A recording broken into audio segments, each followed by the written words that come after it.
Поздравляю.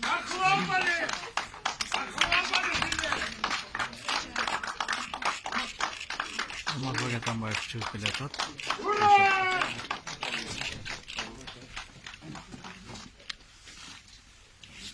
Абаза шашасың, суроолорду бере берсек болот анда. Ачып кетсем не болот? Жогорку соттун токтомун сиз кандай баалайсыз? Бул саясий чечимби? Эми мен айтып бергем, азыр дагы айткам, мага каршы коюлган бүт жанагы тигиндей кылмыш, мындай кылыш деп жазып атканы, айтып атканы баары болбогон нерсе да. Бул мага каршы козголгон кылмыш иштердин эле баары мындай тигилген кылмыштар да. Жок жерден ойлонуп тигилген кылмыштар. Как ваше здоровье?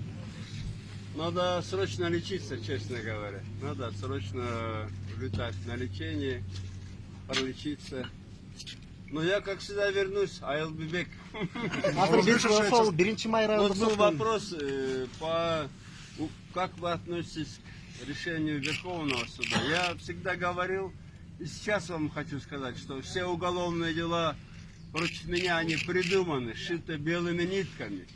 И это все равно покарает время. Я надеюсь, что вот какая-то волна началась справедливости. Это вот была, знаете, комиссия подача суд, теперь решение по БТК. Это все сшито белыми нитками. Вы знаете, по чьей этой команде.